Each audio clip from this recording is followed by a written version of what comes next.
Welcome to the Winning Post. I'm Mohit Lalvani to bring you all the horse racing action from India and the rest of the world. Well, on this episode, we've got 3 classics as well as the Champions Day from the UK. Let's begin right at the very top in Hyderabad with the Golconda Derby.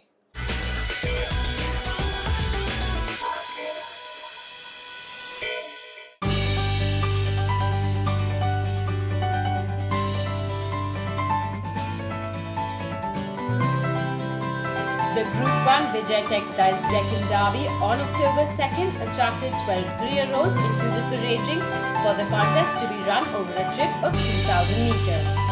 Leading the pack was the pacey shroff-trained Jeremiah, who was coming fresh into the contest on the back of a victory at the Beyond Expectation Plate in Pune on August 18. He had earlier placed second at the J. Robinson Plate in Mumbai in April, and with informed jockey S. Zerwan on his back, was looking to continue his winning form. Joining him was the SS Ataulahi trained Charlatan, who was coming into the contest with a success record of 2 wins from 6 starts. He had placed third at the Group 1 Kingfisher Derby Bangalore before securing a second place at the Mysore Million on August 29. Trevor Patel held the reins of the bay-coloured colt. Challenging them was racing ahead from LVR Deshmukh's yard, who was coming into the contest on the back of 3 consecutive victories at the SN Harish Memorial Trophy in Bangalore on July 13, followed by the Turf Club Cup in Hyderabad on August 5th, and finally at the Major Mir Mujtaba Hussain Memorial Cup on September 2nd, again in Hyderabad. Trainer Suleiman Ataulahi had another runner in Arrogant Approach, who was coming into the contest with a success record of 1 win from 5 starts. He had placed third at the Group 3 Bangalore Summer Million on July 28th before running 5th at the Group 3 Deccan Bookmakers Golds Championship Stakes on September 1st, both over 1600 meters, and had Imran Chisti on his back. With the field all in, the starter let them get on with the proceedings. Set, starters orders, and away they jump out. Almost a level start by all the 12 runners for this 43rd edition of the Deccan Derby. And as they sort themselves out, Lucy Diamond hits the front. The one on the outside setting the good pace is Amistad. Amistad clear by a length and a half to 2 in front of Lucy Diamond. The one on the outside is a local runner, Fastest Finger clears second. Lucy Diamond close to the fence. Held in fourth is Palm Springs, followed by Cynic Warrior, then comes racing ahead towards the fence. Then there is Isn't She Special overtaken on the outside by Jeremiah. Racing next is Charlatan, followed by Strike the Stars. Occasion racing next, and Arrogant Approach is last.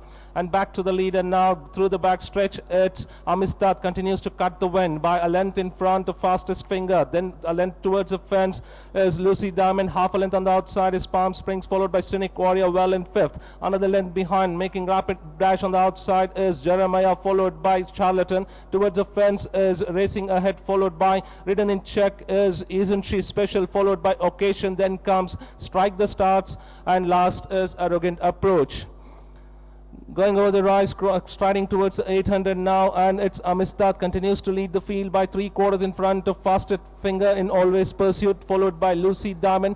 On the outside there is a Charlatan, followed by a clear 4th. Then comes between the runners is Cynic Warrior as they get busy. They're followed then by racing ahead close to the fence. The one on the outside is Strike the Star. In the mid group is Jeremiah as they turn into the straight. They're homeward bound, more than 2 furlongs to run, and it's Fastest Finger from Charlatan, followed by Jeremiah picking up momentum resolutely on the outside. Towards the fence is Cynic Warrior, but going for the final 300 now. Jeremiah from Charlatan. The rest are far behind, but Jeremiah and Charlatan fighting it out. Jeremiah clear by a length and a half in front of Charlatan towards the fence, but it's all going to be Jeremiah. With Zerwan astride, Jeremiah pulling it away for Sheriff. The Vijay Textiles Deccan Derby is for Jeremiah. Jeremiah showed commendable maturity to launch a powerful run to surge past Charlatan in the final furlong. For jockey S. Zerwan, this was a first Derby success. He rode a well-judged race and had plenty left in the tank at the business end of the Grade 1 race.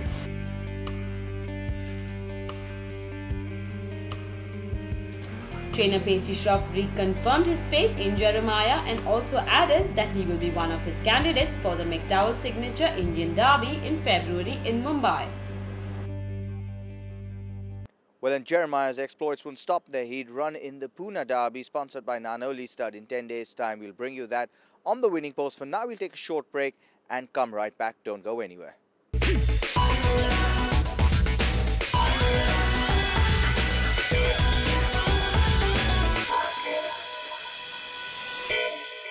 Welcome back to the winning post. Now here in the UK, well, all roads lead to Ascot for the year-ending Champions Day.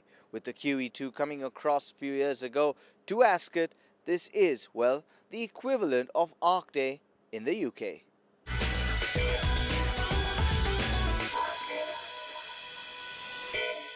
October 19 saw the dawn of the richest day in British racing with the 2013 renewal of the Kipco British Champions Day. With a purse of a whopping 3.4 million Great Britain pound up for grabs, the meeting that is the culmination of the British Champions Series serves as the end of the season highlight fixture. With all eyes of the racing world focused on the historical Ascot racecourse, the meeting gives the stars of the equine world, the horses, jockeys, trainers and owners, a chance to go down in the annals of racing history. While 2011 and 12 belong to the mighty Frankel, who signed off his illustrious unbeaten career with the final triumph at the Kipco Champion Stakes in 2012, this year's renewal set the stage for another breathtaking and sensational race meeting. On the cards were 6 races, of which was the Group 2 Kipco British Champions Sprint Stakes run over a trip of 1200 metres, which fielded 14 thoroughbreds. The Edward Lenham trained Slade Power was coming into the contest with a success record of 6 wins from 14 starts. He had earlier won the Group 3 PayPal supporting Irish Autism Action Phoenix Sprint Stakes at Curragh on August 11 before running a disappointing 15th at the Group 1 Coldmore Nunthorpe Stakes on August 23rd. He had placed second at his previous start, the Group 1 Bedford Sprint Cup on September 7th, where he had bowed out to Gordon Lord Byron. The coach retained the services of Wayne Lorden for the occasion. Joining him was Jack Dexter from Jim Goldie's yard, who was coming into the contest with a success record of 7 wins from 17 starts, of which was the Group 3 Bedford Chip Chase Stakes on June 29th. He had placed third the last time out at the William Hill Air Gold Cup Heritage Handicap on September 21st and had Graham Lee on his back. Edward Lenham had another runner in Victoria, who was making only her 6th start of her career. Her success record included 4 wins, of which was the Group 2 OLBG Park Stakes on September 14th. The filly was looking to improve on her previous performance at the Group 1 Qatar Prix de la Forêt on October 6th, where she had finished 6th and had Pat Smullen holding her reins. Hoofit from Mick Easterby's yard was coming into the contest with a success record of 8 wins from 27 starts. He had run behind Slade Power at the Group 1 Bedford Sprint Cup on September 7th, where he had placed third, before running 8th in a field of 26 at the William Hill Air Gold Cup Heritage Handicap on September 21st. He had placed third the last time out at the Group 3 John Guest Bengo Stakes on October 5th, and with champion jockey Kyron Fallon on his back, was looking at securing a victory here. Hit the front a long way from home, and Jack Dexter is powering home under the fence, followed by Victoria and Hoofit. Slade Power and Jack Dexter, now they eyeball each other. Slade Power finding plenty from Jack Dexter, and Slade Power just scrapes in from Jack Dexter. Another win for Ireland. Tight for third, Hoofit and Victoria fighting out that placing. Serious prospect, Evans gets it. Slade Power took the lead 2 furlongs out and galloped across the finish line to win in a timing of 1 minute 15.79, with Jack Dexter coming in a close second and Victoria and Hoofit taking the third and fourth places respectively.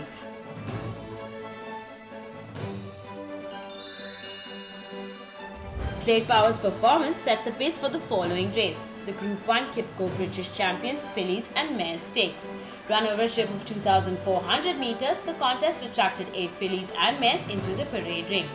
First up was the James Fanshawe trained seal of approval, who was coming into the contest with a success record of 3 wins from 5 starts, which included the Racing Plus, the Best Weekend Action Maiden Filly Stakes on August 29th last year, followed by the BetTAC First UK Race Commission Free Everyday Handicap on July 3rd, as well as the British Stallion Starts EBF Charlotte Stakes on August 4th.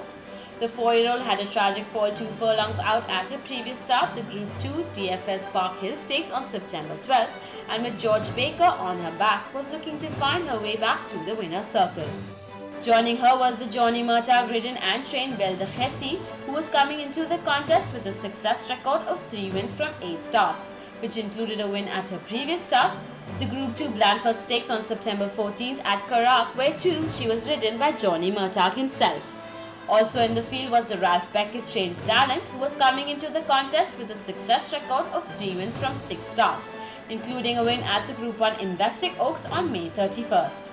The 3-year-old had performed disappointingly at the Group 1 Darley Irish Oaks on July 20th, where she had finished at the back before placing second at the Group 1 St. Leger Stakes on September 14th at Doncaster, which was also her previous start. The filly had Jim Crowley on her back. Is at the tail, so they race uphill now towards the final 5 furlongs in the Kipco British Champions fillies and mares Group 1, and Nymphia for Germany leads to Igugu. Belle de Cressy is third, Whaler is fourth, Seal of Approval, Hot Snap, Dalcala and Talent will have to pass them all to win, now pulled towards the outside as they race inside the last half mile and into the final turn. Nymphia by a length and a half to Igugu. Belle de Cressy with every chance. Talent making very smooth progress now on the outside of Seal of Approval. Whaler beginning to feel the pitch, then Dalcala and Hot Snap under pressure. They swing the corner, just over 2 furlongs to cover. Belle de Cressy challenging Nymphia and Igugu. He gets to work on Talent. Dalcala staying on very well down the wide outside now for Sumion. Seal of Approval in behind fillies, then Hot Snap and Whaler. Johnny Murtagh strikes the front on Belle de Cressy. Here comes Dalcala, here too Talent, and Seal of Approval coming through, slicing between them as they race inside the final furlong. Seal of Approval leads the way and draws 2 lengths clear of Belle de Cressy, Talent and Dalcala, and Seal of Approval and George Baker draws right away to win. Seal of Approval by 4 to 5 lengths in the end. Seal of Approval bounced back to form after her fall at Doncaster as she romped home to win in a timing of 2 minutes 39.09, while Belle de Hesse and the well-backed Talent took the 2nd and 3rd spots respectively. 12 thoroughbreds lined up for the next race, the Group 1 Queen Elizabeth II Stakes, to be run over a trip of 1600 metres. The field included the Richard Hannon trained Olympic Glory, who was coming into the contest on the back of 2 consecutive second places at the Group 1 Prix du Haras de Fresnay Jacques Le Marois on August 11, followed by the Group 1 Qatar Prix Moulin on September 15. He had earlier won the Group 3 AON Greenham Stakes on April 20th and was ridden by Richard Hannon, who was looking to guide the colt to victory here. He was joined by top-notch taunter from Brian Ellison's yard, who was coming into the contest with a success record of 5 wins from 18 starts, 3 of which came from his previous 4 starts, including the Group 3 Betfred.com's Superior Mile on September 7. Dale Swift rode the 3-year-old. Challenging them was the Aidan O'Brien trained Kings Barnes, who was making only his 4th start of his career and boasted a success record of 2 wins from 3 starts, which included the Group 1 Racing Post Trophy in October last year. The colt was looking to improve on his previous performance at the Group 1 Red Mills Irish Champion Stakes on September 7, where he had finished at the back and had Joseph O'Brien riding him. It was, however, the Jim Bolger trained John Approach who enjoyed the maximum support from the markets on account of his success record of 8 wins from 11 starts. He had earlier won the Group 1 St. James's Palace Stakes on June 18th during the Royal Meeting at Ascot, before running second behind Toronado at their much-touted showdown at the Group 1 Kipco Sussex Stakes during the glorious Goodwood Festival. Regular jockey Kevin Manning partnered him in the saddle.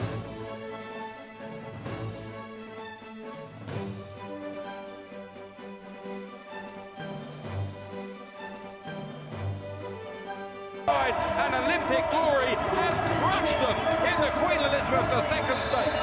Blinkers on for the first time. By golly, they worked their magic there. Olympic Glory burst through a gap 1 furlong out and charged home to win by 3 1/4 lengths ahead of top-notch Tonto, who was followed by Kings Barnes and Dawn Approach respectively. Olympic Glory recorded a timing of 1 minute 44.18 to take home the winner's share of over 600,000 Great Britain pound. The feature race of the day was the Group 1 Kipco Champion Stakes, which attracted 10 thoroughbreds aged 3 years and older, for the contest that will be run over a distance of 2,000 meters. In the parade ring was the side Mysore trained Far, who was making only his second appearance this year and coming into the fray with a success record of 4 wins from 8 starts, which included a win at his previous start, the Group 1 JLT Lock-in Stakes on May 18th at Newbury. He had earlier placed second at 3 consecutive races, including the Group 1 Kipco Sussex Stakes and the Group 1 Juddmonte International Stakes, both in 2012. The 5-year-old was ridden by Sylvester D'Souza in the Godolphin colours. Also in the parade ring was Cirrus des Aigles, who was coming fresh into the contest on the back of a victory at the Group 2 Qatar Prix Dollar on October 5th. He had run 4th at the Group 1 King George VI and Queen Elizabeth Stakes on July 27th and was looking to improve on his performance at the contest last year, where he had placed second behind Frankel with Saumillon on his back. Winner of the 2013 Epsom Derby, the Aidan O'Brien trained Ruler of the World, was another with a chance here. The 3-year-old was coming into the contest on the back of a 7th place finish at the Group 1 Qatar Prix de l'Arc de Triomphe on October 6th and had earlier placed second at the Group 2 Qatar Prix Neil on September 15th. The colt was ridden by champion jockey Ryan Moore. 13.17 for the 4th furlong and uphill all the way now. Hunter's Light in the white cap, the all-blue jacket of Fahar, then Parish Hall on the outside of these, followed by the grey Morandi. Triple threat Cirrus des Aigles, Ruler of the World in the dark blue jacket, making some ground now under Ryan Moore, out wide the Derby winner, followed by Main Sequence, then Hillstar and Mukadram is at the tail of the field. They're about to run into the final turn. Hunter's Light has cut back now, it's only a half length to Fahar in second place. Parish Hall's on the outside, 3 horses wide as they swing the corner. Morandi tracking these with triple threat, then Cirrus des Aigles and Christophe Soumillon just in a little bit of a crowd there. Out wide Ruler of the World, the white-faced Ruler of the World, dark blue jacket, also white-faced Hillstars out wide, then Mukadram heading towards the final furlong and a half, and now Sylvester D'Souza says go on Fahar. Cirrus des Aigles is chasing with Ruler of the World down the outside. They hit the furlong marker. Fahar, Cirrus des Aigles and Ruler of the World. What a tremendous finish. Fahar just out in front. Cirrus des Aigles, Ruler of the World is thrusting. Fahar is nothing if not game, and he's just going to win it. Fahar wins for Godolphin from Cirrus des Aigles and Ruler of the World in third. 3 serious horses. They were 8 to 10 lengths clear of Hunter's Light, one of the races of the season. Morandi, then Mukadram, Parish Hall, Main Sequence. Far recorded his 5th career win from 9 starts as he crossed the winning post just a neck ahead of 2011 winner Cirrus des Aigles, with Ruler of the World falling half a length behind him in third. Far is the son of Pivotal and recorded a winning time of 2 minutes 12.02. Well, and great result there from the Champions Trophy. Not surprising that Far and Cirrus des Aigles ran 1-2, considering the 2 horses that ran behind the great Frankel, once again showing us how great he was. We'll take a short break on that note, come right back. Don't go anywhere.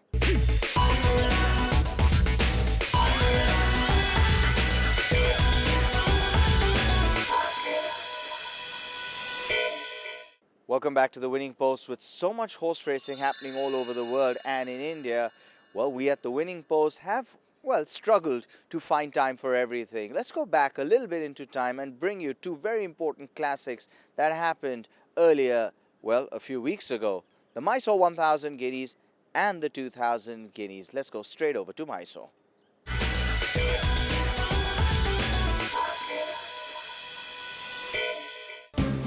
The Group 3 Mysore 1000 Guineas on September 19th attracted 11 fillies into the parade ring for the contest to be run over a trip of 1600 meters. In the parade ring was Isn't She Special from S. Padmanabhan's yard, who was coming into the contest with a success record of 1 win from 3 starts at the Ministerial Trophy Division 1 on May 26 in Bangalore, and was looking to improve on her previous start, the Group 1 Fillies Champion Stakes on June 16, where she had finished at the back. Dashrath Singh rode her for the occasion. SS Ataulahi had a runner in striking who was coming into the contest with a success record of 2 wins from 6 starts. She had run 5th at the Group 1 Fillies Champion Stakes in Bangalore before placing 3rd at the start of Mysore Trophy on August 23rd. It was, however, the Imtiaz Saith trained daughter of multi-dimensional Kukinov who was the favourite here on account of a success record of 2 wins and a second place finish from as many starts, which boasted a win on debut at the His Majesty Plate Division 1 on June 16th over 1200 metres. The Bay filly was ridden by Suraj Naredi. Status orders and off they go for the Mysore 1000 Guineas 2013 Grade 3, and to a level start by all the runners, and as they settle down to race, going into the early lead is Light of Success, the leader, flashing colours, quickly moved up to now run second is the Western India challenger Kukinov. Right behind there on the outside is Natural View, Tijuca Forest. Improving positions on the outside is Madam Bavari. Tracking him on the outside is Beauty is Truth, then comes Ketura. Out wide is Charisma, and further back another 3/4 lengths behind is Isn't She Special as they travel towards the 1000 meter marker. As the 11 runners stride towards the 1000 and go past it at the moment, back to the leader, and Light of Success has that a length lead from Kukinov in second, Natural View, Flashing Colours. These three are all together. Then comes Beauty is Truth, is travelling about 4 wide off the fence, improving all the time with Madam Bavari. Right behind there as they travel towards the 700 meter marker. And further back another 3/4 lengths behind comes in next is Tijuca Forest, and the outside is Ketura starting out wide, who's starting about 4 wide off the fence. Charisma as they swing around the corner and straighten up for the final run-in for this Mysore 1000 Guineas 2013 Grade 3. A Light of Success, Kukinov the one which is waiting to pounce on the front runner. And Kukinov it is now takes it up from Light of Success down the centre, and back behind them another length behind is Madam Bavari. Out wide being produced about 4 wide. Is Striking is also coming with strong contention on the outside, and further back another 5 behind comes the next is Ketura, where Beauty is Truth, then comes Natural View and other runners, but racing inside the final 50 meters. Striking from Isn't She Special, striking from Isn't She Special, striking from Isn't She Special, Isn't She Special from Striking. That's the 1 and 2 for this Mysore 1000 Guineas 2013. Then comes Kukinov, ends up third. Madam Bavari in fourth, then comes Ketura. They have been followed by Beauty is Truth. Isn't She Special pulled off a thrilling victory close home. The filly trained by S. Padmanabhan was ably handled by jockey Darshat Singh, who did well to ward off a stiff challenge from Striking. Isn't She Special is owned by Captain Jamshed Appu. With the 1000 Guineas out of the way, the stage was set for the Group 3 Jayachamaraja Warrior Gold Club Mysore 2000 Guineas the week after on 27th of September, which saw 9 colts and geldings line up for the contest to be run over a trip of 1600 metres. Southern Emperor from S. Ganpati's yard was coming into the contest with a success record of 1 win from 4 starts, which came from his previous start, the Mysore Million, on August 29th over 1600 metres, and with B. Shrikant riding him, was looking to secure another victory here. Czar of Romance, trained by S. Dominic, was coming into the contest with a success record of 3 wins from 7 starts. He had placed second the last time out at the Group 3 Deccan Bookmakers Sports Championship Stakes on September 1st over 1600 metres and had A. Imran Khan on his back. Jersey Shore from B. Puttanna's yard was coming into the contest with a success record of 4 wins from 7 starts, which included a win at his previous start, the Star of Mysore Trophy, over 1400 metres on August 23rd.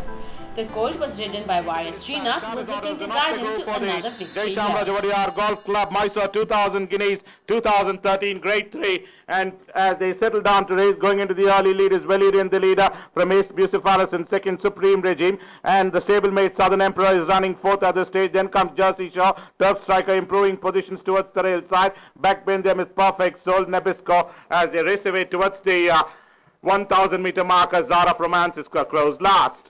Back to the leader, heading towards the 1000. Valerian is the leader, now being joined on the outside by Ace Bucephalus on the outside. Not much separating these two. For the length behind is Southern Emperor, Supreme Regime and Turf Striker. These three are in a line with Perfect Soul improving positions all the time. Jersey Shore, Zara of Romance taking the shortest way towards the rail side. Nebusco is dropped back to run last.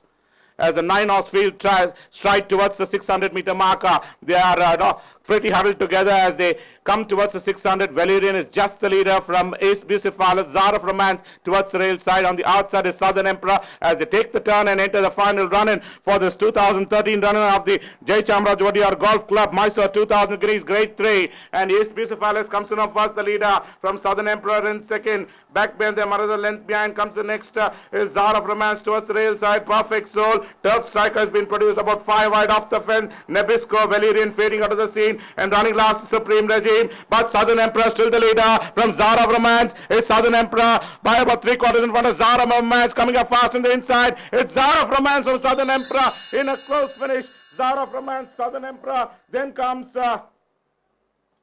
Jersey Show. Ace Bucephalus for the back is Perfect Soul, Nabisco. They have been followed by... The race proved a humdinger as Dr. M.A.M. Ramaswamy owned Southern Emperor took the initiative early in the home stretch but had to contend with the fiercely fighting Zara of Romance, who turned the heat on the winner in the final run-up to the winning post.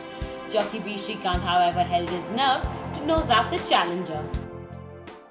Well, and that's all we have on this episode of The Winning Post. As always, thank you for joining me. You can follow us on our YouTube channel. That's at www.youtube.com/winningpostracing or on Facebook at /winningpostracing. Till I see you in a week's time, goodbye, and as always, may the horse be with you.